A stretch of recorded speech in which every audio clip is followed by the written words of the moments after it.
You. Hello, hello. Hi. Hi. Happy Thursday.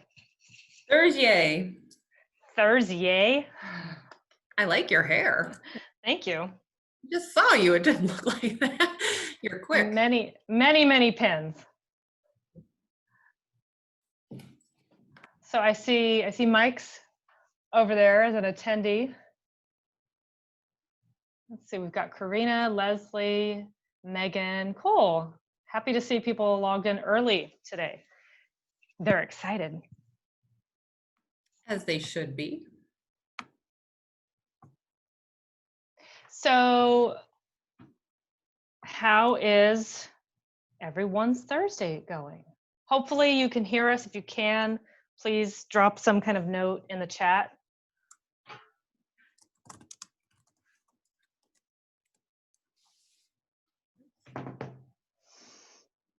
There's Sydney. She's back with us, or they.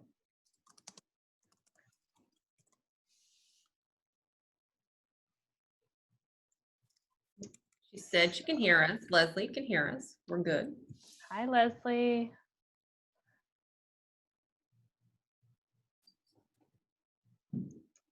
Yay, Simone's here. Happy to see people tuning in early this Thursday. Everyone's excited for this topic. I think branding and marketing, that was the #1 response we got, right? Yeah. It's a challenge.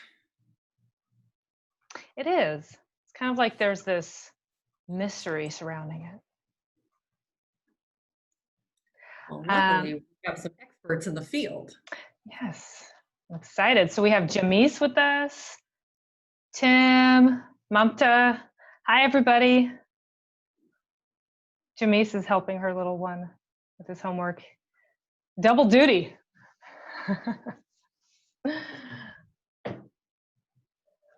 So there's Holly. Yay! Everyone's part-time teacher now. Yeah, seriously.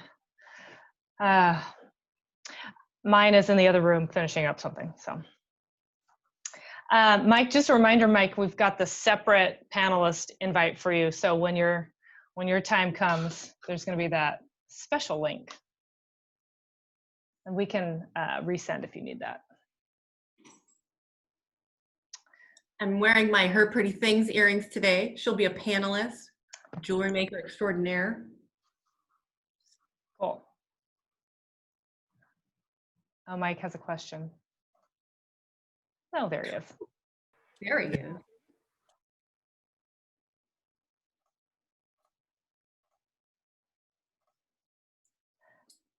Okay. No. We're just going to leave Mike right there for when his time comes. Mike's one of our panelists.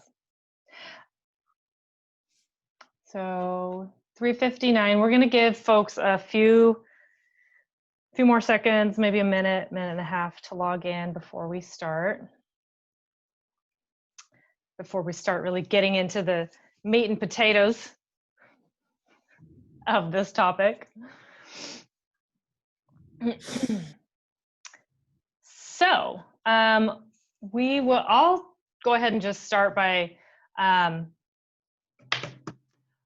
welcoming everybody. Thank you for being here. Thank you for taking an interest in our endeavors here. This is actually to benefit you all and small businesses like ourselves. So glad we could be of assistance.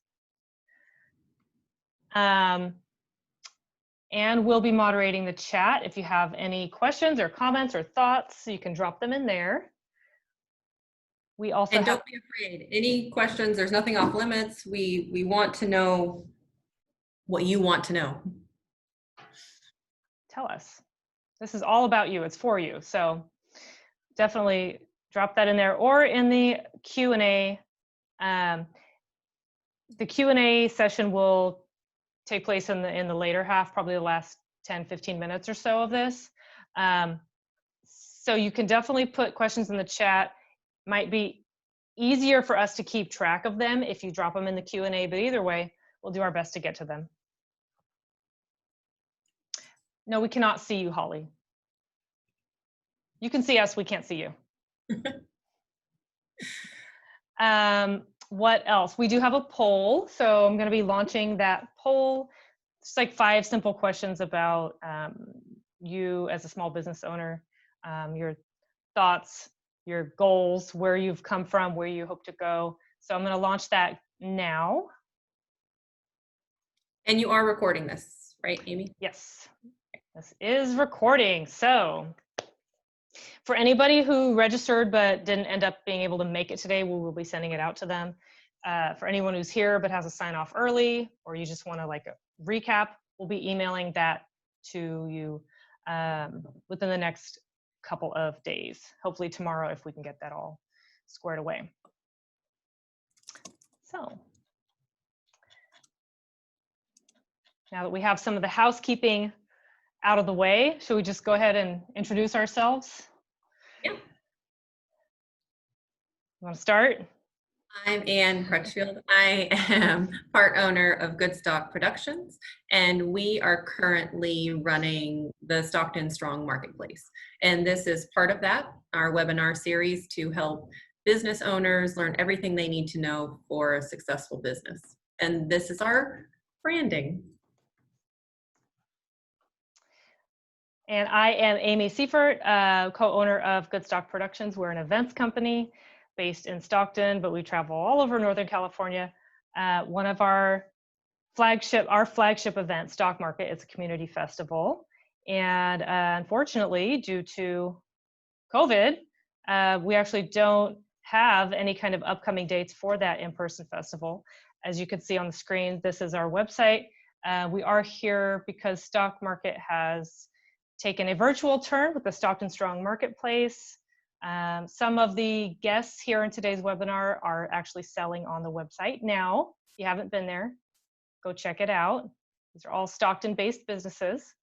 But in part of assisting with a platform for them to sell their wares, we're also doing these webinars just as a part of entrepreneurial support.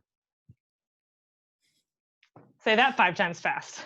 Mm-hmm. So this is webinar 3 of 6. Thank you for being here.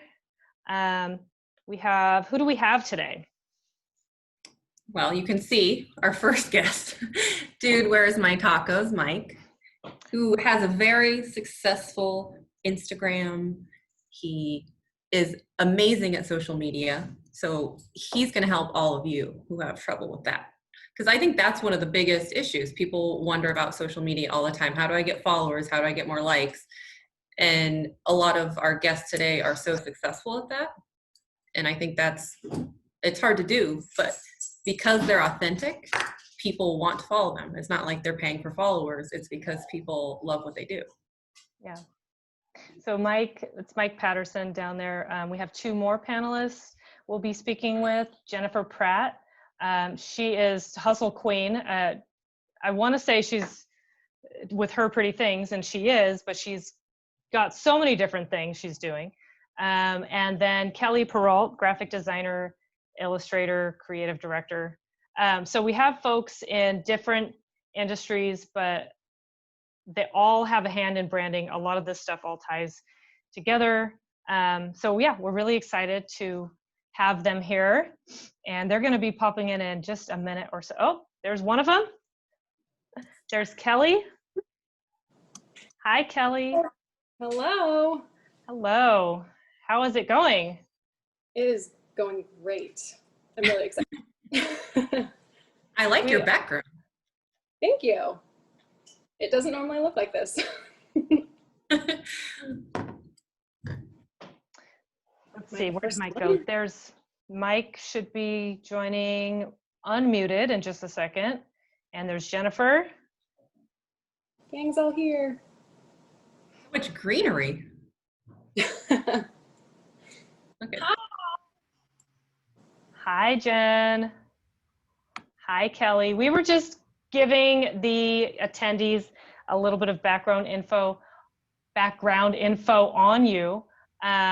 I'm going to go ahead and start sharing my screen so that they can see the slides. And while we do that, we'll have you guys begin introducing yourselves, maybe 15, 20 seconds each. And let's start with Kelly. Okay.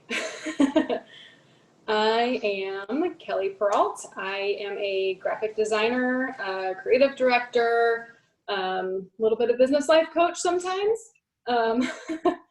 And I've been doing this for a couple years on my own now. I worked for a local hospital before that doing their graphic design for about 4 or 5 years previous to that. So I've got plenty of years of graphic design and a couple years of running my own business and branding my business under my belt.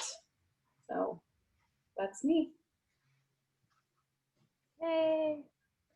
Let's see, Mike is having, I think, a little bit of technical difficulty, so we'll come back to him. There's Jennifer, if you want to tell us about yourself. Well, I saw your slide today and I was like, wow, I do a lot of things. You do so many things. Look at that list. Yeah. Okay, yes, I'm Jennifer Pratt. I own For Pretty Things, the local collective. I am a brand influencer for a vegan beauty care line. We also rent out our travel trailer. I sell charcuterie boards on the side because I'm trying to raise money to fix up my 1972 school bus to make a mobile shop for Her Pretty Things.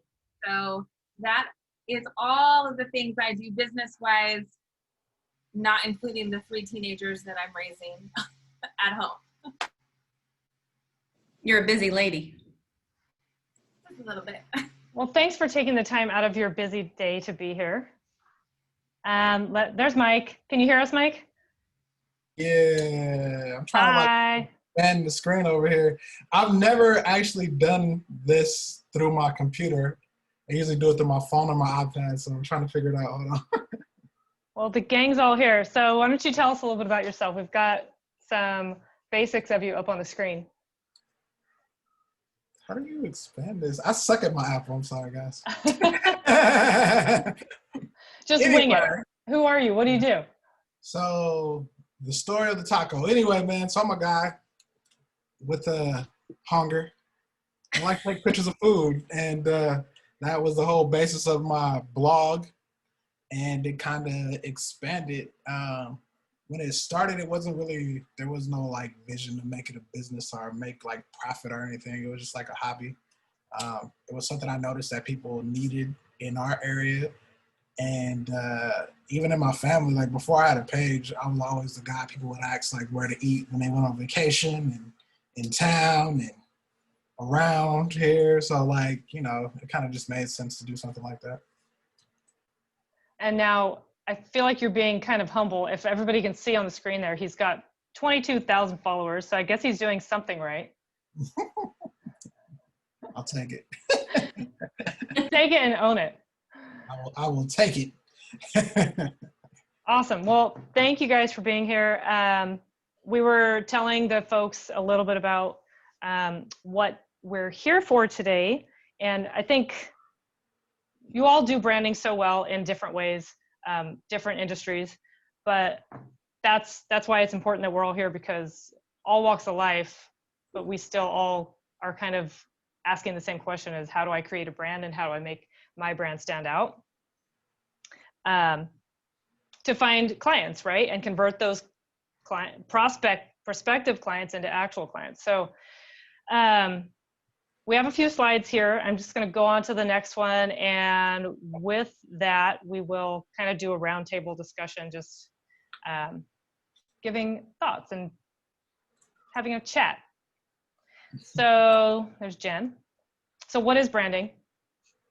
What is branding? This is the technical definition. How would you all describe it if you had to in like one sentence, Kelly? It's the personality of your business. It's what people think of when they think of your business, when they see your logo. So it's not your logo. A lot of people think it's the logo. At least a lot of my clients think, I need a new brand. It's like, well, you have a brand. You just maybe need something else to visualize it. But it's who your business is if your business was a person.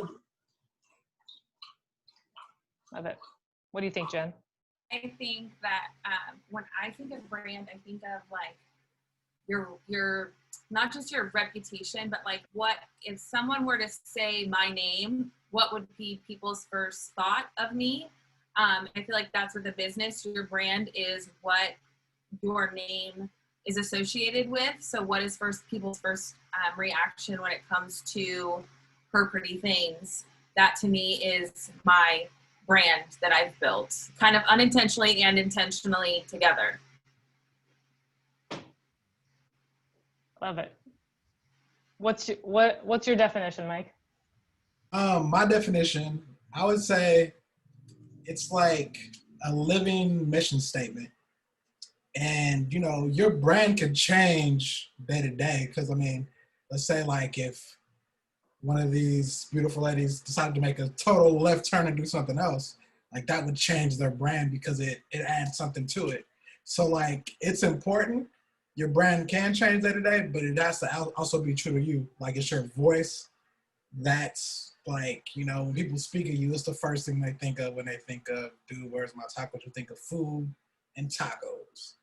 And that's my brand. So, I mean, and it's all like locked in together, but yeah, it's pretty much your living mission statement.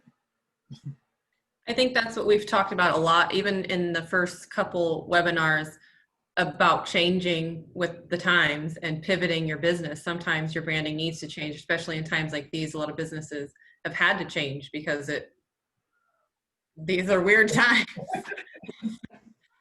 Yeah, it's definitely forced us to think outside the box. And I feel like Goodstock already does that, but the box that we think out of, it's like there's another box down the street. We're trying to find it, but then like get out of it. I don't know. That's a weird analogy, but everything is different. So pivoting, and I'll try not to get off a tangent. I do that. Pivoting, but still making your pivot makes sense to your brand, unless you want your brand to go another direction. So like what Mike said, it can change in a day. I think being intentional about that and being aware of that is important, because if you don't know that and you do it, you could do it accidentally, and then you're going to put yourself in a position you don't maybe intend to be in. Anyhow. Well, and that's one thing too, is like your brand lives in the minds of your audience, your potential clients. It lives in their mind. It's not like it's a real thing, and you control and you influence, but you don't have 100% control over it, which is where it gets a little scary. Yeah. But yeah, I liked what Mike said about it being a living mission statement. Like there's definitely a flow to it for sure. Well, and what he said basically goes with what you said. It is, your brand is, if it were a person, right? Mm-hmm. It's this kind of entity in like the ether that I think that's why it's hard for people to pinpoint, like, how do I create it and what do I do to improve it? Mm-hmm. Think of it as an individual, kind of. Mm-hmm. Yeah. Well, and the decisions that business would make are rational within that business's brand. You know, just like you can kind of somewhat predict how a person's going to react to something based on what you know about that person. Your brand should kind of follow that same logic, instead of just like doing something for no reason at all. You have your brand, and that kind of influences what decisions you make business-wise. Right. I'm going to go to the next slide, because I think we could talk all day about what a brand is and what it isn't and what it should be. And this conversation, it really is honestly larger than an hour, but that's what we've got. So we'll just kind of get into the beginning of it, plant some seeds. So where do we start? Right? So the next slide right here was, what do we start with? I mean, I think that when we had the pre-webinar call with us five, we all said the same thing in different words, is basically, who are you? Who are you? Because you are your brand, you know, to some extent. Who is your business? Who is your customer? Once you know the identity, it's creating an identity. Then the rest of it can start to like layer out from there. But who wants to take this first question? Any volunteers? Mike, Say something. where would you start? With Where would you start if you were building a brand? where Or where did you start? where did I start? Me, it's kind of complicated. Let's say something about Hot Boys, because I built that from the ground up. So with Hot Boys, it wasn't just an overnight thing. We did research in the chicken. Like, I went to Nashville, ate Nashville hot chicken. We were in LA eating hot chicken. We were all over the place eating chicken to compare to our chicken to kind of come up with our own flavor. We didn't want to be like anybody else. We wanted to have it to be its own thing. And then on top of just the chicken being like legit and good and hitting like all points with the Nashville hot wave or whatever, we wanted to stand out and actually make it kind of, what is the word?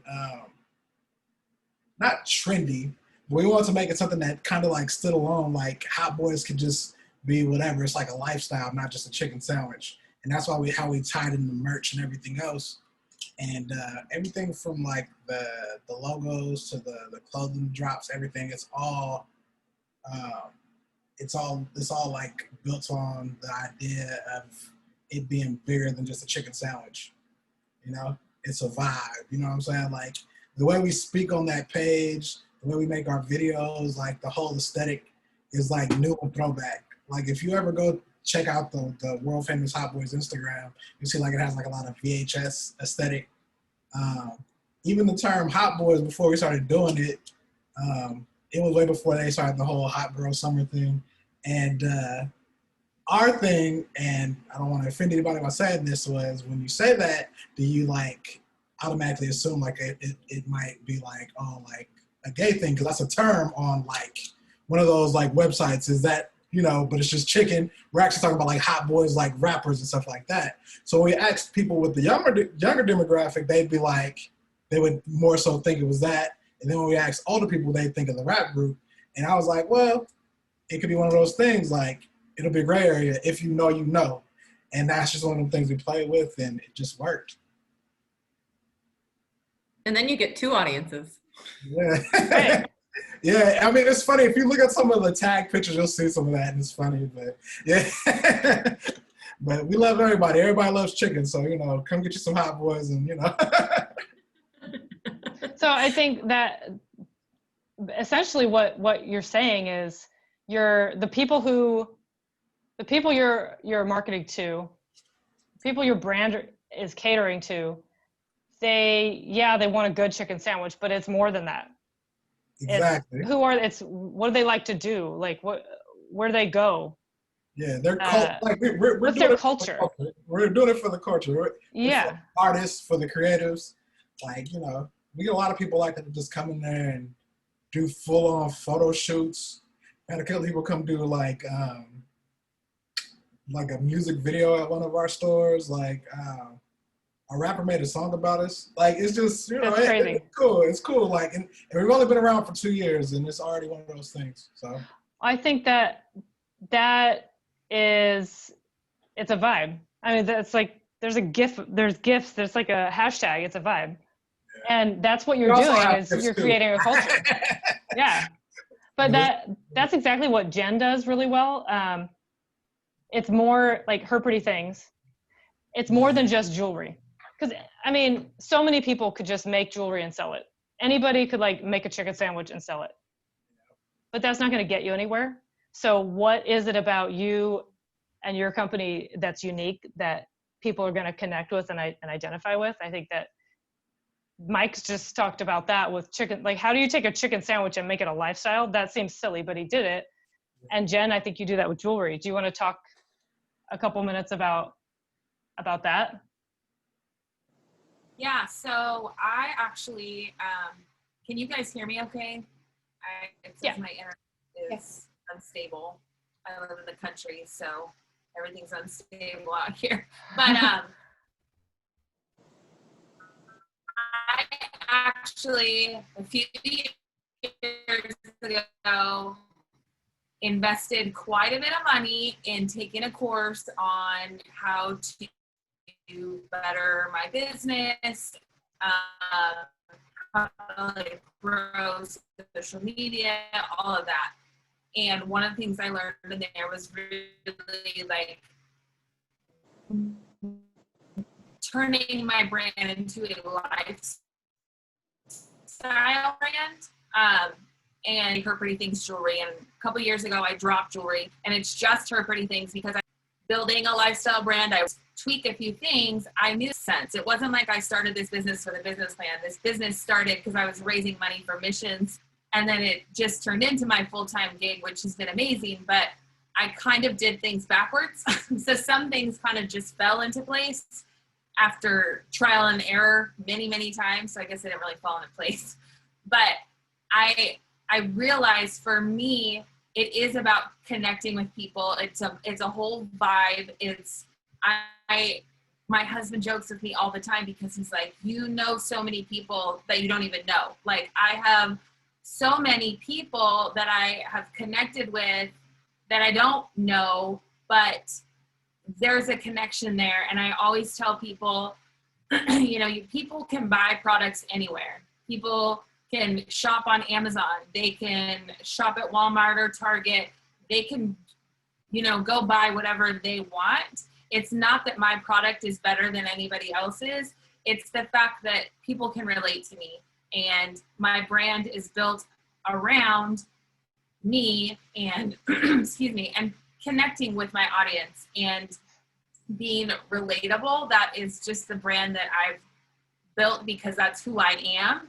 And it has worked really well for me. But in that, because Her Pretty Things can be so broad, that when I add something in, like a school bus or a travel trailer, you know, like, yes, they seem all so different on their own, but it all just like fits. It all fits that brand for me that, like I said, I somehow built intentionally and kind of unintentionally of years of just trying to see what worked and what didn't for me. But for me, it's important to always stay true to who I am. And then everything else kind of just falls in line with that. You do it really well. I think that's why you're successful.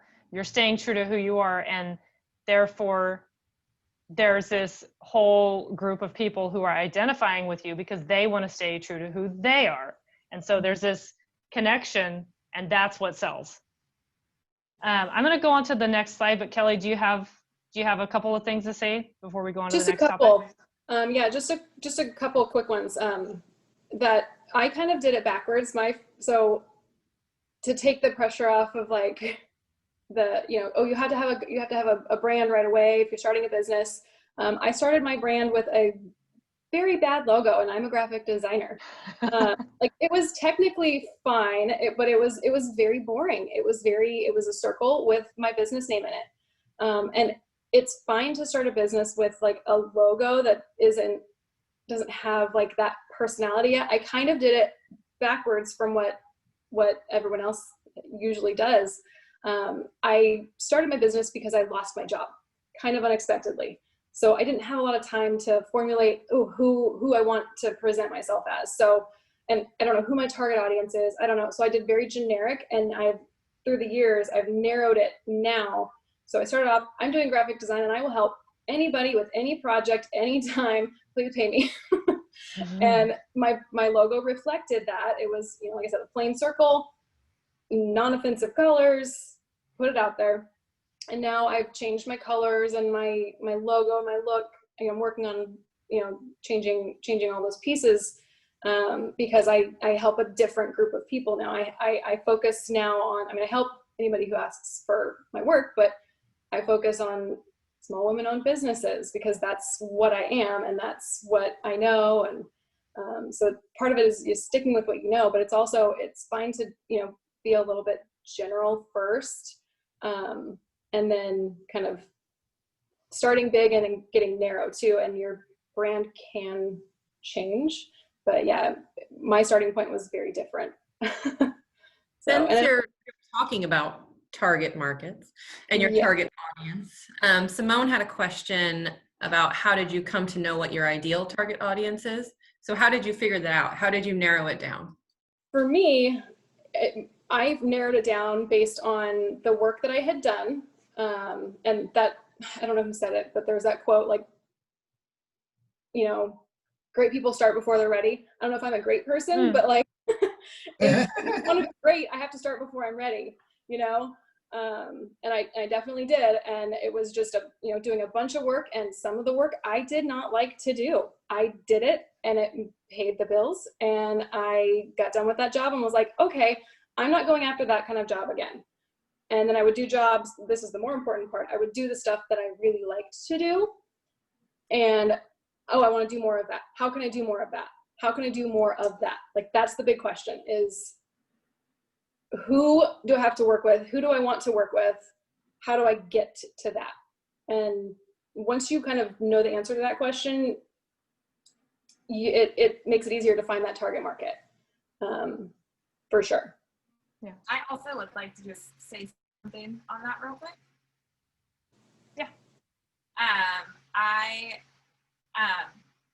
Oh my gosh, I just lost my train. I knew that was gonna happen. I knew I was like holding it together. It'll come back to me, or it won't. Okay. Sorry. I tried. I waited. I just wanted to add that you are amazing. I just want to put that out there. Don't ever question your awesomeness. Right? Gotta own it. Yeah, I think that is a good theme too. And that's what we like so much about Jen's brand is if you watch her Instagram stories, she's real. She's like, I worked in my bathrobe for 2 hours today. Hey, like, what's up? And I think that's not everybody's brand, and that will not work for some people. But you make it work because of the clients that you're selling to. They're the same, and so that's totally fine, and people love it. Especially working moms who are trying to make it work. It came back. So I always remind myself, because I'm still evolving, I'm still figuring things out. I'm every day growing. I'm not, even when the girls asked me to go, so I was like, are you sure? But I constantly remind myself, I work for myself for a reason. I started a business for myself for a reason, and I need to stay true to that. So sometimes like I had pieces of jewelry in my Etsy shop that just were there, like, and they would come in and I'd be like, oh my gosh, why am I making this? And then I was like, wait a second. Why am I making this? Like this worked then. I enjoyed it then. It doesn't work for me now. And so I just fun. And so I've had to learn to evolve and just realize, like, yes, my brand will change. My jewelry changes as I change, as I change as a person, whatever I'm feeling, all of those things change. But I always have to remind myself, because I tend to be a people pleaser and I want to make everybody happy and I want everyone to love my product. But if I love my product and I love what I do, that people feel that and they connect with that, and that then people like my things. And not everybody's going to like what you do. That's I've gotten over that a long time ago, but I want to make things that my audience loves. But I realize if I'm staying true to who I am, my audience is loving what I'm doing. Agreed. I love what you're doing. Anne's probably wearing your jewelry right now. I am. So we're going to go on to the next, because I know we have a ton of stuff to cover and I don't want to run out of time. The next slide just has like bullet points of, if you're at the very, very beginning stages and people are like super overwhelmed, not knowing at all what to do, I think these are some key ingredients to remember when starting to create a brand. It should be easy enough for, the general public to grasp, memorable, so you don't just fade into the background, stay consistent. And when we say stay consistent, that's not that you can't change or you can't add in new services or products, but you don't want to, one day you're selling like kids toys, and then the next day you're selling, something totally completely random. Like, I don't know. I don't have an example, but anyhow, people should know to some degree what to expect when they go to your website, so that you don't like throw them off the mark. Do you guys want to look at these bullet points and what stands out to you as one of the most important things for creating a good brand? We'll start with Mike. I can't see it. Okay. Hold on, where's it at? Well, how about, since you're so good at social media, yeah. talk about being memorable, because people are scrolling all the time. You have like 2 seconds to grab someone's attention. How do you stay memorable in a society where people are just bombarded with stuff all the time? Well, 2 things. You do want to stay consistent, and you do want to stay brand conscious. But the occasional calculated curveball actually works. You don't want to do it every day. You don't want to switch your whole brand. But a curveball is necessary and is attention grabbing. Really pay attention to your captions. A lot of people just, they don't want the la-di-da about what it is. I mean, most of the time you can look at something and tell what it is. Sometimes there's a story behind the burger or a story behind a food adventure. That's what's going to get somebody to stop scrolling. They might pass the picture and catch the caption like, oh, hold on, and go back up. Like, captions matter. So I say really think about your captions. You also want to take pictures that are aesthetically pleasing. Not perfect, though, because it was funny. I just had, and it wasn't even like a setup thing. I had like a meeting with somebody that does marketing for like Apple last night. And, we're drinking wine and talking, and she was just talking about like how like imperfections are better engaged with on Instagram. Like the overly edited, fake-looking pictures don't work. Like, you know what I'm saying? Like the perfect model or the perfect person isn't what sells. People want something they can relate to. Like, Yeah. All right, like if I go to McDonald's, my Big Mac is actually gonna look like that. It's not gonna look like the commercial because I know it doesn't look like that. Or like this is actually what I'm gonna get when I go to Batch and Brown. It's not some perfect picture with the background that's not even at the restaurant. Like they want relatable content. They want to be able to relive those experiences. So always keep that in mind. Even if it's a piece of jewelry, a web design, whatever, it all kind of, and I've learned this by doing like things for multiple people, even like a couple of clothing brands. Cause I'll do like 90-day little things to like wrap people's stuff up. And even though the hashtags and, your caption might change, consistency doesn't. So you always want to be consistent in what you do and just make sure that that your captions capture attention. Even if something like a little chuckle might, make somebody pause, you know what I'm saying? And then you never know. You might have a follower for life just because, I know a lot of people come to my page for one thing, they're hungry or they want to laugh, so hopefully. Everybody wants to eat and everybody wants to eat, and when you laugh, you watch my story, you laugh, you go to my page to eat, you might get a couple of chuckles in there. That's like something I do that's always been a part of my page. So you'd say basically he's saying be consistently relatable and that'll make you memorable. Exactly. Okay. You should your captions should almost be conversations. So you are talking to your customer or your prospective customer. You're talking to them. Don't make it dry. Like ask a question. Like, all right, like, let's just say she dropped a new earring and she had options, and maybe comment your favorite color option below. Or what's your favorite backing? Or, just something, what's in your cup today if you're drinking coffee? Like, just stuff like that. A little conversation feature.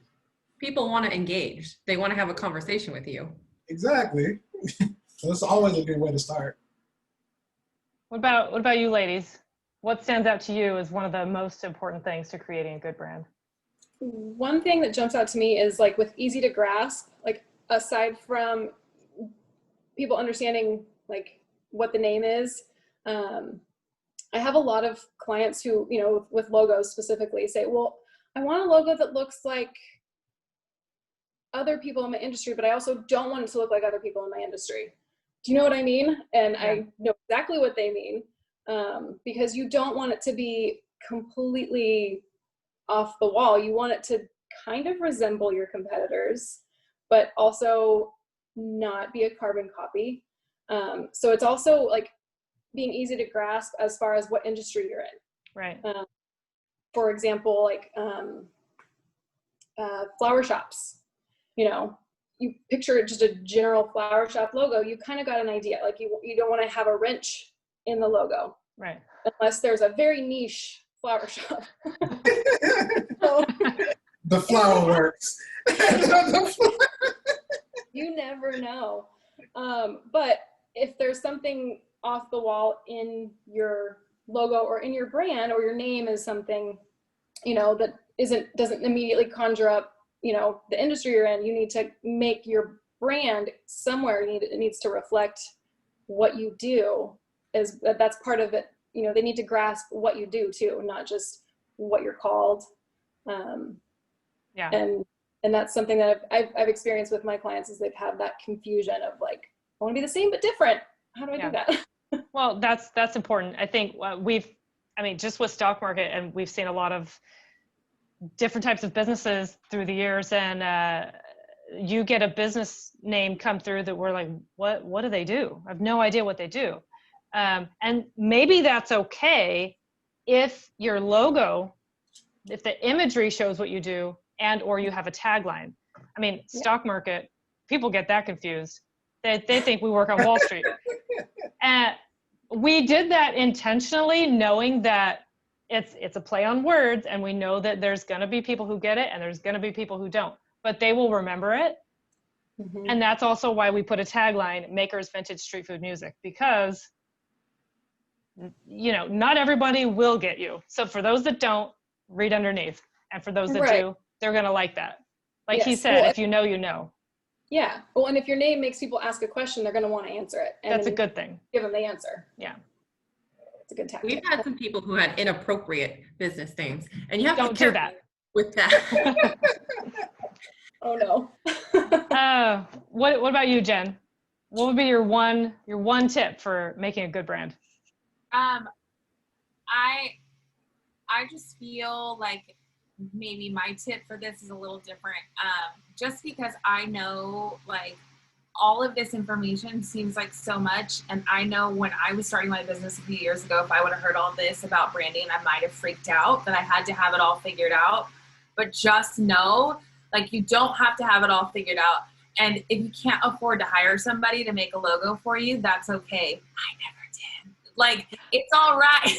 Like, it's okay. Like, it's all right. Like, you don't have to be perfect to start. Just start and really just take our tips and try to just move forward, but don't sit in fear of like, oh my gosh, it has to be this and it has to be that. Like, that's just my tip right there on this. Like, take a breath and take a little like stress off your shoulders, and know that like it's going to take time to build your brand. Logos and names and stuff, that's stuff you make, but to build your brand takes time. It really does. It takes time, and it takes that reputation and building those relationships, and you'll figure it out. You have to grow into it. It's not an overnight thing. And if you think you have it figured out overnight, there's probably something wrong. Yeah. Nobody does this overnight. You got to grow before you know. Right. The people, I hear it all the time. I have heard it so much lately, like, oh, you're so lucky in business, or like, you've been such a success so fast. And I'm like, whoa, you haven't seen the years of grinding and the years of growing and finding myself and finding my business self. And I love it when social media memories pop up, because it's like, oh, no. Like, just know that we all had to grow into where we are. This didn't happen overnight for any of us. I don't even feel like a full-on grown-up, and I'm 34. What do you always say, Amy? Like, don't think, do. Because the moment you overthink everything, you stop doing anything, because you get stuck 100.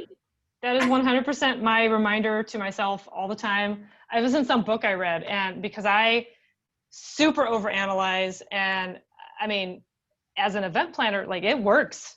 it works to your, but it can be a detriment because sometimes you get stuck and if you get so paralyzed by overthinking it and you don't do, then nothing ever happens. And I think that's been a theme everyone said in a different way.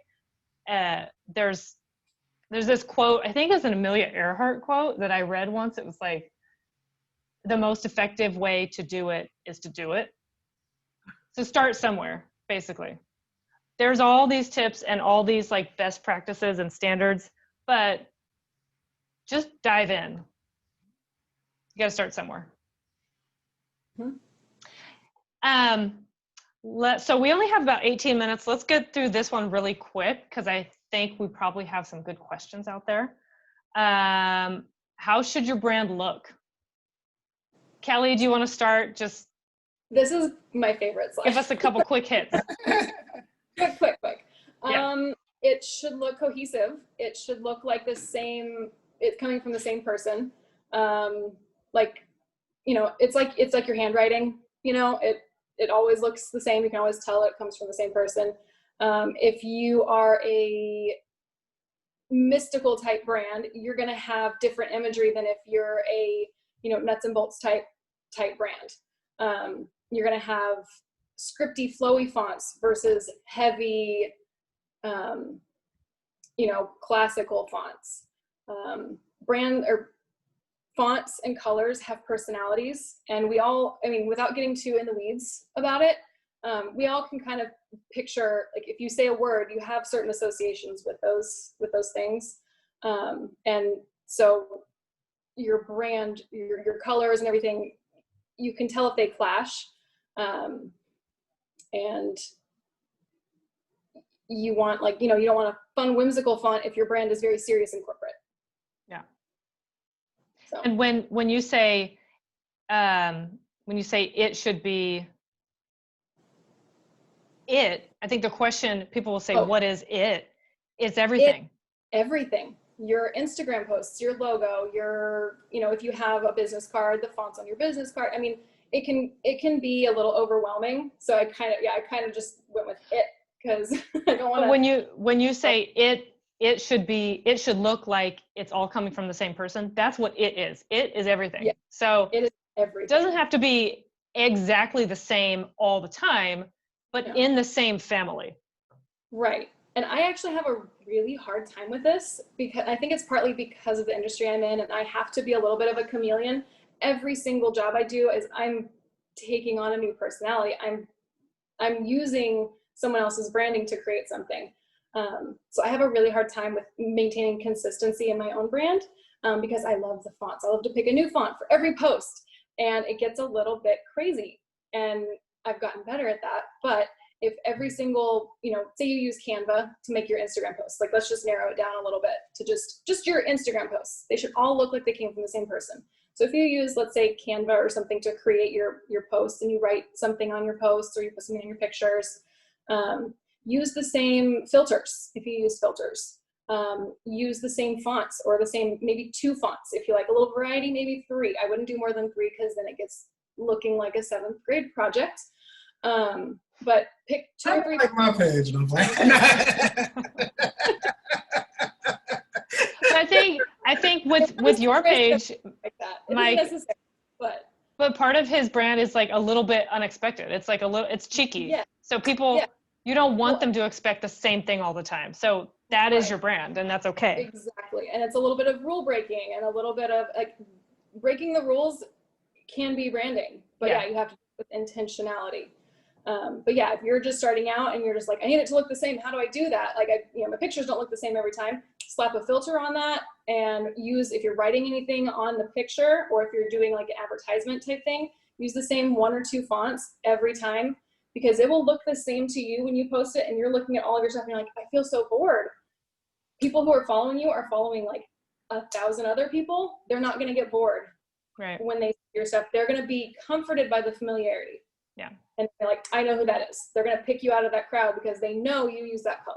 They know you use that font. And that combination means you to them.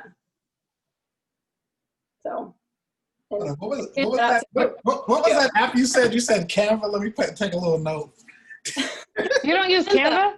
I don't use Canva. Wow. Canva and Spark are the two I use. Now, I've not heard of Spark. It's Adobe, but I think it's a free app. So that, and I will try not to get too much off on a tangent, but Canva is free. Like there's a lot of actually free or really cheap resources out there that look high end. Yes. That you can like slap on a filter or download an app for like $10 for the year. And the things that you can do if you just take a little bit of time and put some thought into it, they can look like you paid thousands for that design. Yeah, a firm to do all of your stuff. Yeah. Well, in Canva, I believe if it still does it, they have an option. I don't know if it's part of their paid options now, but you can actually set all of your brand standards and it'll just fill it in for you. You don't have to go and find that font again. You can just, here's my brand colors, here's my brand fonts, put it all together for me every time. You just change the words. It's really What's nice. up, Jen? Jen had to raise her hand. She's excited.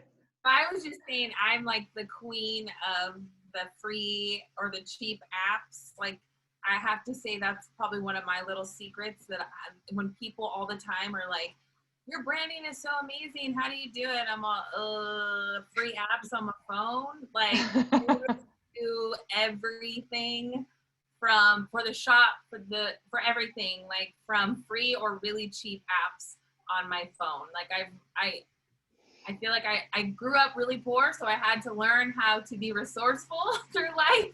And so I just, one of those things where it says here, you don't have to be fancy, just consistent. Like I literally started my business and I had no job and my husband was making minimum wage. Like we started with nothing. So you don't need to have lots of money or lots of fancy things. Like if you can't afford it, you can still start and be successful. Agreed. All right. I don't know if we have time for this. I don't want to miss out on the questions. I'm just going to go down the line, and everybody out there who is interested in any of these slides, we will send them to you later on. The basics that a brand would need, like Kelly already touched on it. You need a logo, you need some colors, you need some fonts. Find what works for you, what makes sense, so people recognize you and it's familiar. And then stick with that. Stick in that general family. I don't think that folks realize that this stuff is part of branding, but your contact, your email, your phone, the way you answer the phone also, business cards, social media, all this stuff is relatively cheap or free. Your email address should be the same as your business name. Your phone number, if it's your own phone, totally cool, but like make sure that your voicemail reflects the brand. So if you're like, hey, what's up? This is Amy. Peace. That's not my brand. I mean, it's fun, but you want to sound professional if somebody's calling your phone to leave you a message. All of that stuff. I get on my voicemail, so I don't know. Well, that's probably your brand. And then I just want to point out, we talked a little bit about social media, and we'll talk a lot more about it in the next webinar, but your social media is your portfolio, whether or not you know it or intend it. If you don't have a website, or if you don't have anything, or even if you do, that is like the number one way that people are going to find you with social media. So make sure that your stuff looks how you want it to look. And update it. When I go to a website and it hasn't been updated in like 5 years, I'm like, You just close it. yeah, close it. Yeah. Not helping anybody. If you go to someone's Facebook page and they've not posted in 6 months, it makes me think, well, they're not in business anymore. I'm on to the next. So it doesn't have to be all day, every day, 24 hours, but some kind of consistency in content creation too. Chronological consistency, not just appearance. And you need to treat it like a business. It is like your social media is work. It is part of your business. It is important. It is free marketing. So if you're not taking advantage of social media, you are missing the mark, because that is at and it's in everybody's hands. So take time to really pour into your social media and not just scroll through feeds. Instead of scrolling, really engage with people and make that wasteful time into something. I like to make money while I make money. So that is just kind of my joke. Like so make it useful. Yeah. I always say when people ask me for social media tips, I'm all like, don't be how you are on your personal page with your business page. Be the uncool person and blow somebody's feet up with hella likes. Yeah. Because when you show love, you get love. And I've always said that. And I just think that's the best advice to give somebody that's starting out. Like, don't worry about being cool. Just try to hope that the love is reciprocated. Agreed. All right, we have a few minutes for questions. If you all are out there and don't already follow these folks, you should. Here are their handles, specifically on Instagram, but I know that you guys are on all the other platforms too. I found you on Facebook, Mike. Mikey likes it. Yeah. So what questions do we have? Let's find out. Are there any in the chat you want to start with? Yeah, Simone had a question about her name.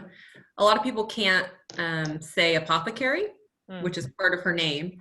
So she wants a name that's easy to pronounce. How do you incorporate name changing smoothly but effectively to your business?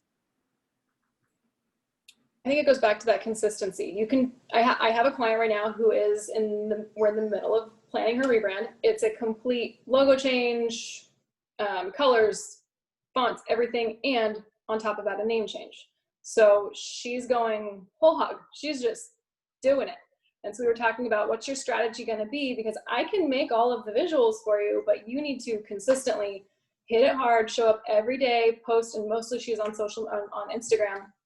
Post every day, post like 3 times a day at first, just because not everybody's going to see every post. So you feel like you're doing too much. But if you want to change your name, if it's just not working for you, it's fine to change your name, but you just have to make sure that you just put it out there almost what feels like excessively, and let people know, here's who I am, and brand really, really hard at first. And also in that messaging say, remember me, I was this person, now I'm this person. Yeah. So people make that connection. So you take all the people with you that were with you before, but then you're getting new people. And so everyone's kind of all on the same page. Like, oh, okay, I know what the connection is. I have a suggestion that might work. So there's with some of the other events we do, we make a lot of vendor connections, and there's a makeup artist that recently just rebranded, changed their name, change your logo, summer. Mm-hmm.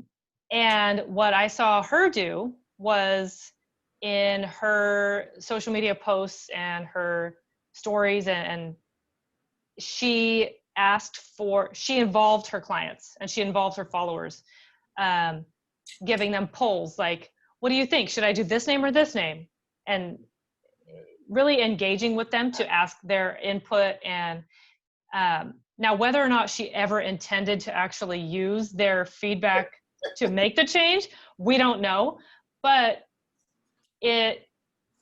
keeping that consistency with keeping them engaged, I think makes them feel important and tells them, I'm changing my name. Don't forget about me. So I think that's a smart way to do it, whether or not you're going to listen to them.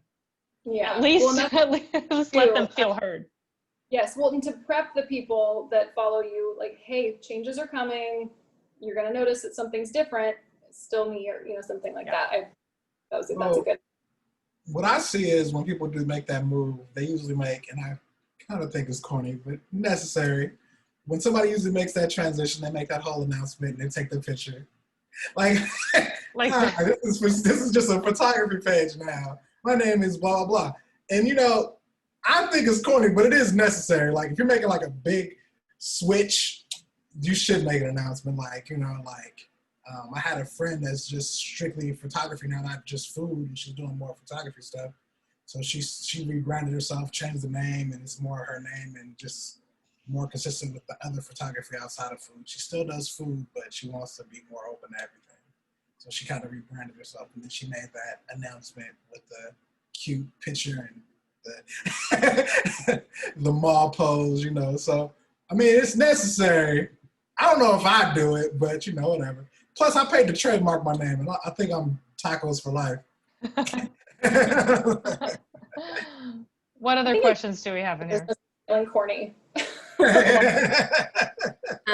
Someone was asking, what are the good free apps? So what are your favorite apps that you use as a business that are free for people to use? I use Word Swag. Let me look. Oh, I just Let me get my pin. And let's put them in the chat too. Yeah, I'll type them in there and put them in there. I use InShot. It has a paid option. I also use Prequel. What's it called? Prequel? Prequel. What's There's Prequel? there's a free version and there's the paid version. I use the paid version, but it has filters. Okay. With me though, because I'm like nitpicky about filters, I kind of like recreated their subsets. I take like their base and make it my own. And then they have like a way to kind of like add music to your like post if you want to post on your feed, stuff like that. So that's a good little if you want to do some like different aesthetic with music. Prequel and InShot. Yeah. Cool. I can say what we use for scheduling, specifically Instagram. It is called Unum, UNUM, and that. I've heard of Planoly. I've never heard of I use that because you told me about that. Yeah, someone told me about it, but it's a great. It gives you a grid, and you can drag and drop photos that you think you want to see how they'll look next to each other. It lets you. It's UNUM, Unum. It lets you schedule. It lets you. Why can I think? Oh, it lets you schedule the times. It lets you schedule the captions. It lets you look at analytics. I use the free one, but there's a paid one that you can even go like super far into your analytics. But yeah, that one's really helpful. Anybody And else? I saw someone asked in the chat, what is the best time to post on Instagram? Is there a time times that make sense? Well, all right. So Depends. there's best days to post and best times to post. The best day to post is Thursday for some reason. Don't ask me. I don't know. It just is. Best times generally to post are, and people, this is actually something that's not analytical, but it's a fact. 9 a.m. in the morning is a good time to post. Noon is a good time to post. That weird gap between 3 and 6 is also a really good time. One, because a lot of people don't drop posts at that time. And most people are either getting off of work or transitioning to the end of their day, so they're on their phone. So that's a good time to drop after 7. Boom. So there's pockets of when to drop through the day. There's no like set time. Like I'll say between 9 and 11 if you want to do something early morning, 12 to 1, and then that gap, that 3 to 6 gap somewhere in between there, and then after 7 if you want to do it. I wouldn't go after 10 though, so like 7 and like 9 is a good little gap. People are watching TV but mainly playing with the phones, so that gap right there is pretty like engaging times. But it depends on what you're dropping too. Like there's different analytics for different things. Like the Reels thing is weird, but it's better to drop a Reel late at night. IGTV is more so for like late night post. Pictures are more so the times I kind of gave you. But like IGTV, late night, you want to go like after 7. Pictures, those time frames I gave you. Reels is weird. I haven't figured it out yet. But the most engaged Reels are randomly at night, like late. I think the one that has like 11,000 views is just at like 9 o'clock at night. So yeah, but I've dropped them different times to play with it. So I have a question actually. Have you noticed any change in engagement or anything with following since like pandemic times happened? Have habits changed? Well, I shot my shot during the pandemic. So like I'm working on a food show, and we like the whole like plan was to actually have all the season shot before we dropped the episode. When COVID happened, it canceled everything. Like March was supposed to be a big month. We're supposed to record like 5 episodes. It's supposed to be pretty much just done after March. And you know, the world got paused. So when everything was just dead, I'm all like, hey man, let's just drop the show. Like we had like a whole launch plan. We had like commercials we wanted to do and all kind of weird shit. And it didn't go as planned, but we're just like, let's just drop it. Nobody's doing anything. Yeah, why not? Everybody's at home. Let's just drop something, man. So it did. It was super effective. I played around a lot with IGTV because that's something that I'm trying to figure out as we go forward. Eventually, the show is going to be on like YouTube and maybe a couple of other platforms, but right now it's just IGTV. But yeah, like the pandemic with me, like it was weird because you had a lot going on during that. You had the Black Lives Matter thing happening, which gained me followers and lost me followers because it was a sticky situation. And then you had, you know, just people that were just on the phone more because they're at home more, so they found me. And the launch of the show kind of led to a lot of new followers. Yeah. And I did like a bunch of giveaways too, and that kind of, yeah. I just want to remind everyone out there, or hopefully it's not the first time that you're hearing this, but Instagram and Facebook, you can look at your analytics totally free. So it's, especially Facebook, I don't particularly like that. It's kind of like super weedy, like you get in the weeds and you don't know how to get out. But these are free resources that are just already attached to your business account. So if you have the time to spend looking at it, you can see when your followers are on, days, times, and hopefully plan around that. You can also, with that in your analytics, I have also learned throughout digging into the analytics, you can also learn what posts and what stories you've posted. Like you can see when you've lost followers or when you've gained followers. So you can kind of gauge like when you're trying to find that customer, when you're trying to find that viewer, you can kind of see what people are liking. And for my page, it's super weird. It's selfies. I don't know why. I'm like, I don't want I had to talk about that last night. It's actually an algorithm thing. so People love pictures of people. It's not even, it has nothing to do with your follower base. It's an algorithm thing. Wow. Like people don't really understand how crazy the algorithm is with Instagram, because I used to always wonder like why pictures of me do so well. It literally detects a face and it'll kind of boost that up to your audience and it'll be seen more. So like content like that is necessary every now and then. You cute though, but like it's an algorithm thing. So like no matter who it is, if you just like, you go, oh man, I got hella likes, let me just post more selfies. Like, I mean, it's important. It's a good part of your brand, but like that's all algorithm. thanks for bursting my bubble. Hey, I had to say, hey, somebody answered my question last night. I figure I'll share that with you. Okay, we have a couple more questions in the Q&A here. I'm going to read off, and also just a quick reminder. I know we're already over time, so we're conscious of your time. If you guys want to hang around, cool. If not, feel free to go. We'll send you this later. We have your email because you're here, so we will send you the recording and the slides. Also, if anybody wants to do the poll is still out there live. It's only 5 questions if you feel into it. Okay, let's see. Somebody asked, Mamta asked, would you be recording this? Would you be recommending this for us to go back in case we missed anything? Yes, we do. We recommend that, and I will send it to you. Hopefully that'll help. I just want that slide in the beginning that I missed with me on it. That's it. Oh yeah. Send me that. Okay. Let's see.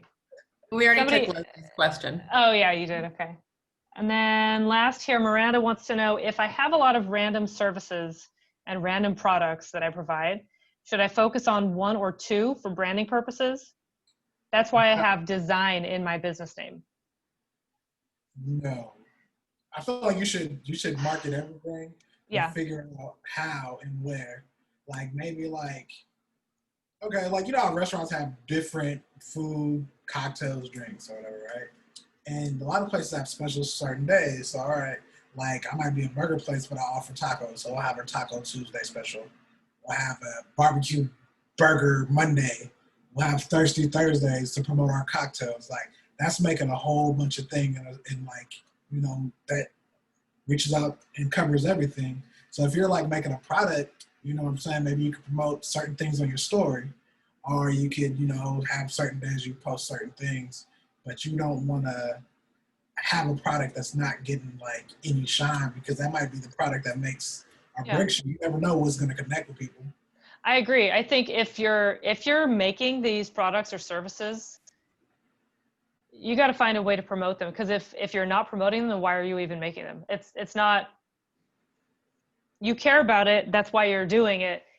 So if you're caring about it and you're doing it, you got to find a way to put it out there. It doesn't have to be as random as it seems, like Mike said. Just find different days or different times.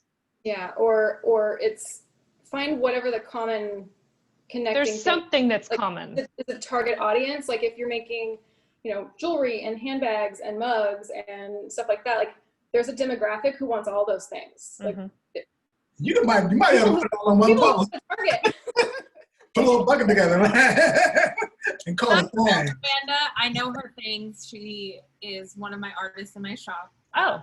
I have done events with her as well. And Miranda, I know you know how to cohesively put all your things together. I know random stuff. She just doesn't have enough confidence, I feel like. So just step into it. We all struggle with that. Just step into it and know that like every service and product you are offering is amazing. And if you don't feel like it's amazing, your customer base is going to feel that. They're so gonna sense whatever that. this is for anybody, whatever you're doing, whatever you're selling, own it. Like if you're selling a bag of turds, own it. Like I mean, like my husband tries to talk me into selling stuff all the time because he's like, you can sell anything, but you just have to own what you're doing, whatever services or products you're offering, and really put it out there and see what your customers are wanting and what they're engaging with, and maybe kind of post a little more of those things. But all of her things are amazing. And when you say like, what's the cohesive thing, like that pulls things together, when you're a maker, you're the cohesive thing. So that's why for me, it's important to be that lifestyle brand, because then whatever thing that I'm doing falls into that category because it's true to who I am and what I'm about and me. Mm-hmm. I have an example actually. So Good Stock, we're an events company. We don't make tangible goods, but we started with Stockmarket, which is a community festival, you know, live bands and makers and tents and food trucks. Okay. And then a few years back, we started doing weddings and we started doing fundraisers. And we started doing all these things that are totally different. And you try to promote all of that on one website and one social media platform, and it seems like super random. And it took us a minute to figure it out, because we don't want to not promote what we do, and we do all these things because we're good at it and we love it. So what we started doing was posting things in groups, so if you look at our Instagram page, it's in threes. So each row of 3 photos is one event. And so there's some consistency. You can see that we offer all these different types of things, but it doesn't look like a mess. When we post to Facebook, we usually post things in groups of 2 or 3 or 4 so that people see, look, today we're telling you about this wedding we did. And next week, we're going to tell you about this fundraiser we did. And, oh yeah, we do like design stuff too. But I think the language you use and how you kind of like package it all up, that it doesn't appear random. Oh, thank you, Holly. Can I ask one final question that I'm curious about? We have 2 more in the chat, or 2 more in the Oh, can you drop Miranda's IG because Leslie wants to know in the chat, Jen? Oh, yeah. Sorry, Ann, go ahead. Follow me, I'll follow you back. Free follows today. It's Yes. follow Thursday. Since we're talking about branding, and I think it's important in these times with all the stuff that's going on with politics and COVID and Black Lives Matter and women's rights, Good when is question. it appropriate to post about these things? Your opinions about this do you keep it separate from your business or do you make it part of your business? See, that was something that was weird for me because you got to kind of separate business from your personal feelings.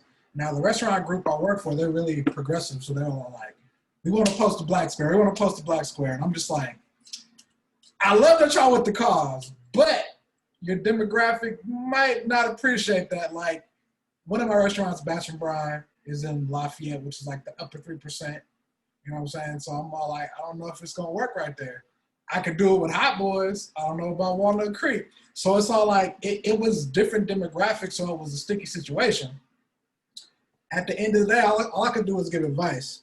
So we ended up going ahead with it. And like I said, didn't go well in Lafayette. We lost some followers. Went well in Walnut Creek. We actually gained some followers. Hot Boys, we didn't post a black square. We actually posted a statement. And it went well in Oakland. Oakland was like the heart of a lot of things that was going on. So like we couldn't not say anything. If you go to Hot Boys in Oakland right now, we actually have a mural of Breonna Taylor and stuff. Like we're artsy with Hot Boys. But anyway, somebody actually tagged that up during the thing. We had to board up the windows and it's still there, I think. So it's one of those things, man. I had a situation with Mel's as well. You know, they took a different route. Like right now I'm building content for them, but instead of not saying anything, they just kind of just like, they're not posted. We haven't even launched the stuff yet just because everything's going on and everything's heavy. So they'd rather like wait. Now, do I think it's right to do that? I don't know, man. Feelings are feelings, you know what I'm saying? So I don't know. But, you know, as far as like a business goes, man, you gotta do what's true to you. I spoke my truth. You know what I'm saying? I've been in those situations with the cops, so it's different for me. But like, I wouldn't force that down a business's throat. Like, it just depends on where you stand. Like, if you have a personal Instagram, you can speak on it there, and you don't want to tie it to your business. But I think it says more to you to acknowledge something that you can't, because there's like, I feel like there's subcategories of people during what was happening. You had the people that posted the black square, the people that went about their lives like nothing was happening. Then you had the people that sat out, and you know, you can't unsee stuff like that. So you know, it says a lot about you and your business, and it's just like one of those things, I think. I know for me, I am very vocal. You guys know me. I'm very vocal about who I am, my faith, my stance on things. I'm not very political, but like I'm very open. I'm a very open book that works for my brand, that people connect to me. I have people all day long today because I was posting that I was struggling with distance learning. I had so many moms reaching out to me like, same here, I'm in the same boat, I'm struggling. Like Amy reached out to me. Like we're all, I'm very like, this is my life. I live my life with my followers. And so for me, it was very important to me to stand up and speak up against things that I don't feel are right. And that just works for me, but I feel like it is one of those things with, if you worked for somebody else, what kind of workplace environment are you in? What kind of clientele are you dealing with? So you just kind of have to think about the clientele you're dealing with, the people that are following you, your customer base, and kind of, like Mike said, it just depends on what your brand is. It's not about not being true to yourself, but you also are building a brand, and it just may be different person to person, business to business. Yeah. I seconding and thirding all of that. Yeah. That's Agreed. 100% how I feel about it. I post what I think, and I think also with the three of us, like our brands tend to be extensions of our personal selves, and so that helps to be able to say what your views are on things. And if someone has a brand that's kind of an extension of themselves, if they're the brand, it makes it much easier to kind of say, here's what I think about this thing. I'm speaking up about this thing. Whereas if you've intentionally made a brand where it's not you speaking, it's, you know, like a third person type voice, like your voice, your brand's voice. It might be a different decision, and it might not. It might just be a different way of putting that message out. But yeah, I find it very easy to express all my views. Yeah. Sometimes. I think it depends on who you are, Yeah. who your demographic is, what you want to say, what you want to be. Yeah. We could get off on all of this. And I think that, I mean, I'll say for us, as far as Good Stock and Stockmarket, we did not post anything that was very vocal, but you can see in the work that we do and the people that we work with and our captions what we're about. And so I think it just has to make sense for you and your business. Maybe things aren't as super obvious as what other people do, but that just works for them and doesn't work the same way for others. Anyway, we are way over time. Thank you for there's still 11 people here. I mean, if they got questions, I got time, man. I know. Do you guys have any other questions? Let's not go past 5:30, but anything else anyone is thinking or feeling or, yeah. Or anything that we left out that you guys want to say before we go? Mm-hmm. One takeaway. If you had to give like one little nugget to these people about branding, what would your golden nugget be? My golden nugget is my brand is very personal. That's how I know how to teach others to build a brand. So stay true to yourself. Don't be afraid. I have tried to teach this to so many other people. Don't be afraid to put your face on camera, please. Like, nobody is thinking about it that much. Like, just put your face on camera.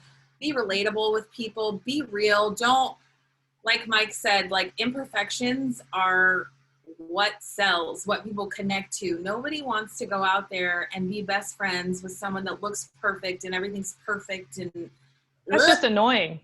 Nobody wants to be, like, this is real life. Nobody wants to be around that. So be real with people, like, build a community. For me, that's been really huge, is my brand is a community of people. And I mean, it's a good feeling. Like, when this pandemic hit and my storefront had to be closed, I sat and cried for weeks. I know life throws us curveballs, but when you really pour into your customer base and you genuinely love what you do and you care about the clients that you're serving, they feel that, they see that, and it pays off. That's my 2 cents. I would say this. I think the most important thing, like, early on, is just, like, finding your voice. Like, I didn't know what the hell do Where's My Tacos was when I started. If you start from the beginning, you know, I wanted to remain anonymous. I just wanted food, maybe a couple of hands. It was supposed to be just whole anonymous, so there's nothing tied into me or whatever, right? And then when the page kept growing, I started getting requests to do certain things that involved me being in there. So then that's how that whole train started rolling. A lot of people don't believe this, but I'd rather be in the background. I'm behind the scenes. I'd rather be on the camera. But I've gotten comfortable in front of people and talking and stuff like that and speaking. And I think you just grow. You grow with what you know what I'm saying? I'm a student first, you know. Everything I learned, like, from the photography to being an influencer, I got that by watching people. Like, I never mimicked anybody. I took a little piece from everybody. Like, you know, I'll take a little piece from probably Stockmarket. I'll take a little piece from like other big food accounts I would follow. Or, you know what I'm saying? Like, even like as a photographer, there were certain styles I adopted and made my own, editing, stuff like that. Like, that's how I learned. So you got to take, even when you're learning and you're incorporating things that you learn, even from this webinar, take it and make it your own. Maybe you like a part of what I said, maybe not the whole thing. Take that, make it your own. You know what I'm saying? You could do a lot by adding outside knowledge to what you already know and making it your own. I think my Agreed. takeaway would be you're not doing it feels very much like building a brand feels very at first feels very much like something you're doing yourself, but you never are. You're never doing it yourself. You can always ask for help. You can ask your followers. They're a really good source of information for what am I doing right and what am I doing wrong. But yeah, reaching out, asking for help, not doing stuff alone, because owning a business is really, really hard. And I would not have one if I hadn't repeatedly asked people for help. Like, you know, and even if it's just like, okay, do you like this one or do you like this one better? My husband is tired of that question. When I'm working, I'm constantly like, okay, A or like I'm doing A/B tests on him all the time. Like, do you like A or do you like B? Same way. Have to be this big thing. It can just be like, hey, what do you think? And with your brand, that will help a lot, especially because it's about perceptions of other people. Asking other people. I have one question, Kelly.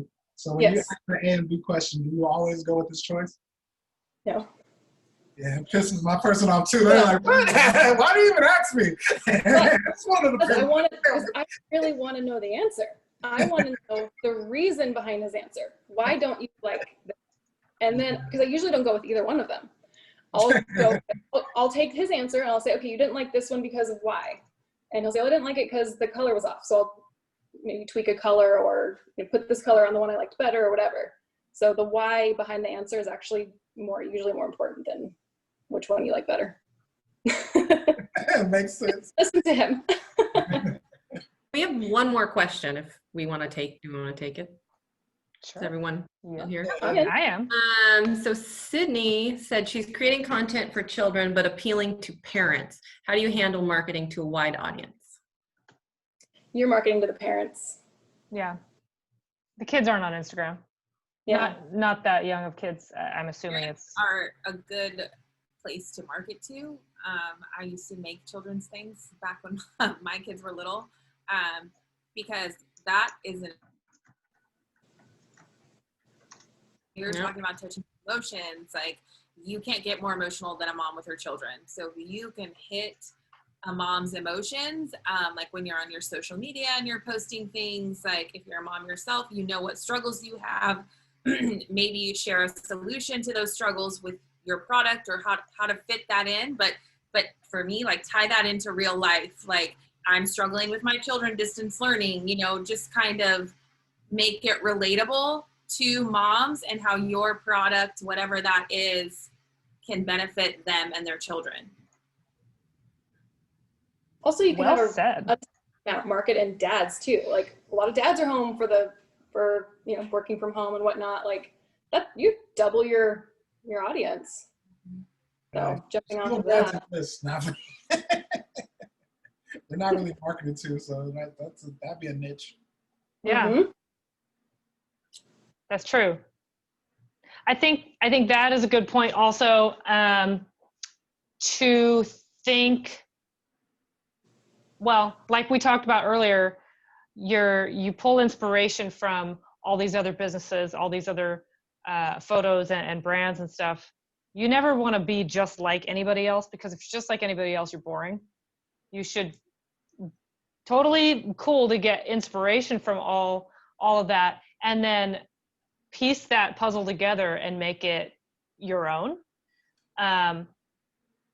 But doesn't hurt once in a while to do something different to stand out, because, and whether that is marketing specifically to dads instead of moms, or posting at a random day, when your analytics don't say, like, you could be strategic about it because the unexpected sometimes gets you noticed. So those are bold moves. I'm not saying that you have to do that, but Also, unexpected hashtags. Those have grown my following a lot too. I don't know, Mike, about the algorithm or anything, but I know that I have started adding some different hashtags in and I am growing like crazy. So I don't know, something's happening.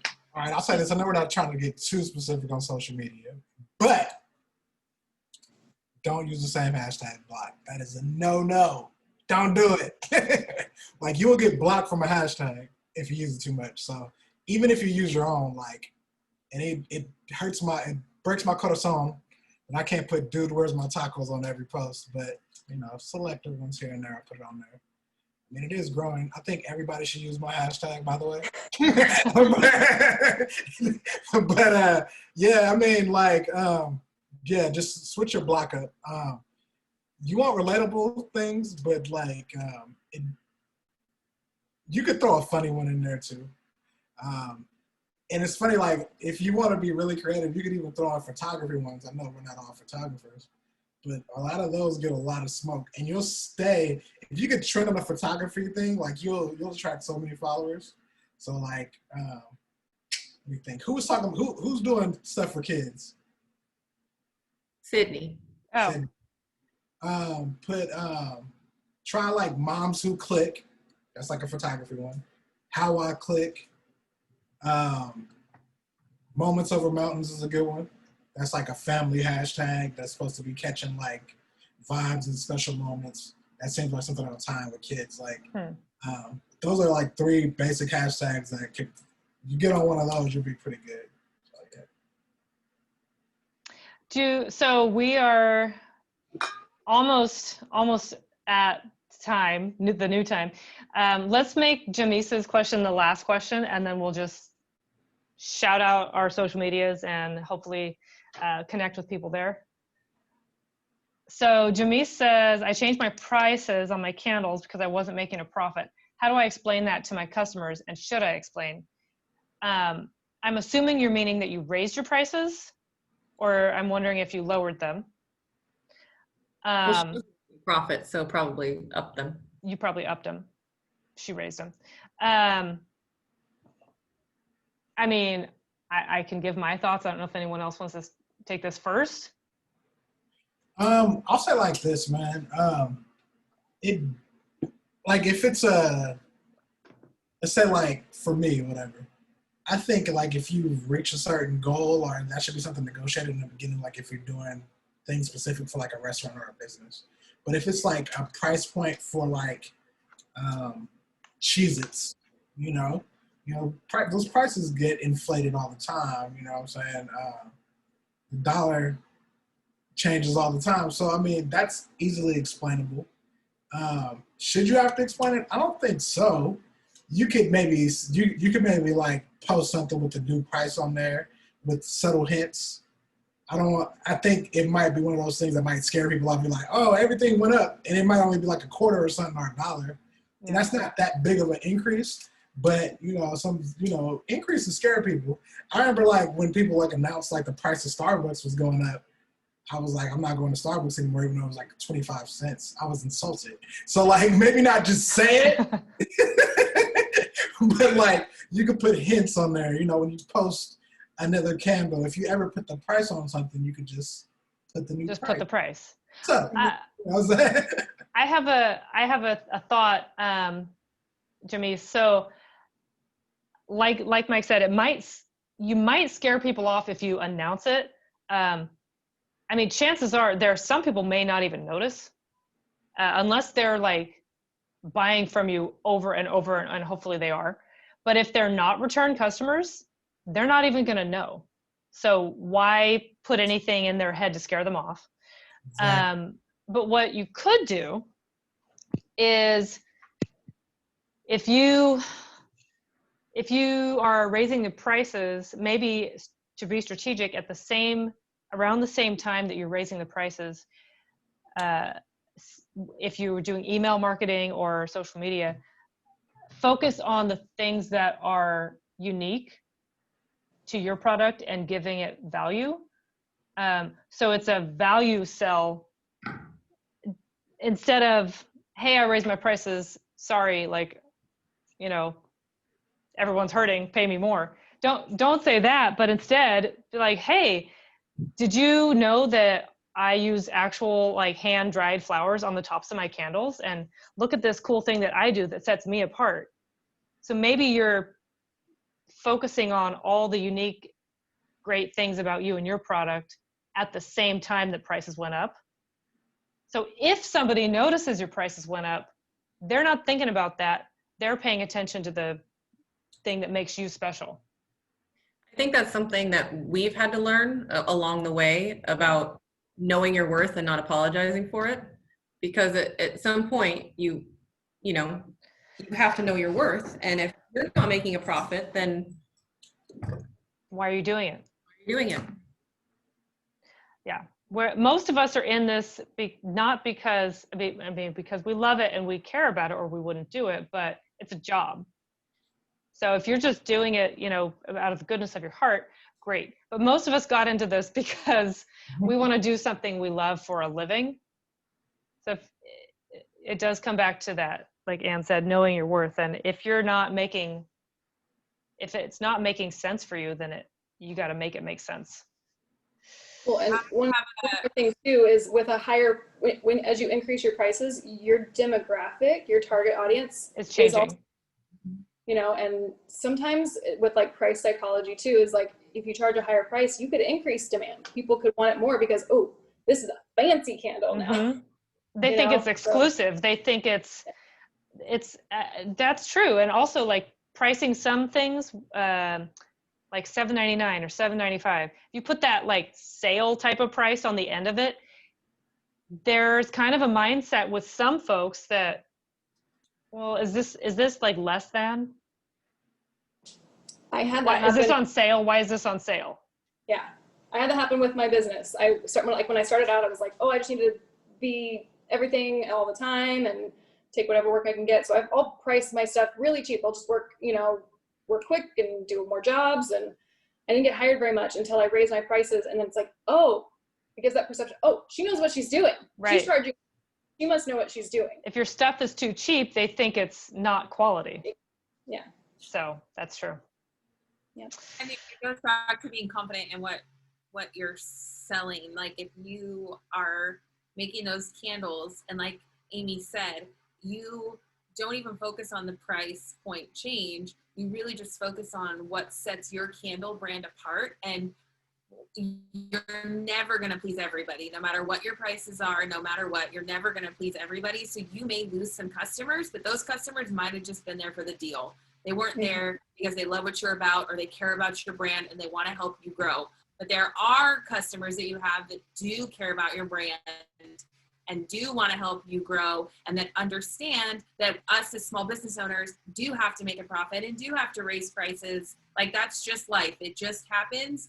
So the people that you're going to lose probably weren't your loyal customers anyways. So you have to just know that you're not going to please everyone all the time. It's just not going to happen. And you have to know what your time and your experience and all of those things that people are paying when they buy from a small business is worth.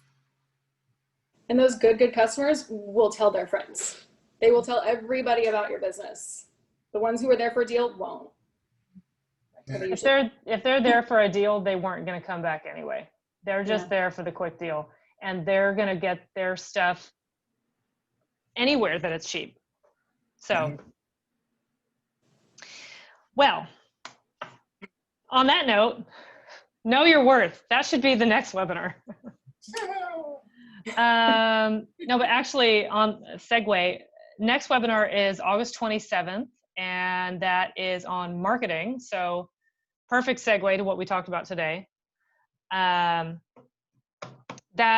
is, so August 27th at 4 p.m. That is a Thursday, and we're going to be speaking with our friends at Centro Community Partners. They are a nonprofit business support organization that helps folks for free. So if you need help, I dropped their website in the chat. And we're also going to be talking with one of our friends from Snapchat. So can I get her insight on the social media spectrum of things? So if you're here today, then you registered and we have your email. So we'll send you an invite to the next Straight 3 to webinars. the spam folder. Huh? I said straight to the spam folder. No, check your spam. And of course, we will be blowing up your social media feed with info for the next one also. Yes. So how can we find you guys? Us? Yes, how can everybody find you if they want to follow you and they don't? You They can should. follow me. Just mostly I'm on Instagram. I'm a very visual business. I make visuals. So I'm mostly on Instagram. I also have a website that you can find through my Instagram. Yeah. Jen? Oh, I am at Her Pretty Things. It's on the screen. If you want to follow our store in downtown Lodi, we're local collective Lodi. We're hoping within the next couple weeks we'll be able to reopen. We have been boarded up since mid-March, so I'm super excited about that. We're just kind of seeing how distance learning goes. So, but yes, you can find me on all social media outlets at Her Pretty Things or Local Collective Lodi. I'm all over, even on TikTok if you need a good laugh. Okay, well, you can find me on Dude, Where's My Tacos, of course. There is a TikTok, but I haven't TikToked in a while, but if you want to laugh, go check it out. And secondly, my photography page and like my business name is Dreaming Out Loud. That's the actual Instagram as well. I don't post on there enough, but yeah, I'm about to start ramping the photography thing up again. And yeah, I'm pretty easy to follow. The email is the same as dudewhere'smytacos@gmail. If you guys need any help with like social media, stuff like that, I actually do that for a living with almost any brand, and I'm open to that. Yeah, that's how you find me. Eventually gonna get a website, not yet. I think I'm way too picky with it, so I'll probably be over the top with the Dude Where's My Tacos website, but it's coming. Well, like they said, if you guys want help with graphic design, social media, or you just want to go shop and support all the stuff that Jen does, go follow them. Go follow your local creative small businesses. And if you want to follow us, you probably already do. That's how you found us. But if not, please do. You can find us at Stockmarket CA or at Goodstock CA. And our websites are the same, stockmarketca.com, goodstockca.com. Consistency. That's what we're going for there. Anyhow, hopefully you guys got something from this and we were able to help give you some insight and some starting points. It's been fun. Yes, thank you. Thank you for having us. Thank you guys. You guys are awesome. I can't believe we went 40 minutes over and we still have people listening. And that's how you know it's lit. Yeah. That's because we've built our brands. People are watching. Yeah. Yeah. Awesome. Well, to anybody out there who is interested, we will be sharing this recording and the slides with you, so you have some resources. And yeah, thank you for being here. Thank you. Hopefully we'll see you soon and we'll see you around the internets. Party at Amy's house. Party at Amy's house. Are you here? She's making tacos. She's like, All right. Thank you guys. All right. Have a good night. Thank you. Yeah.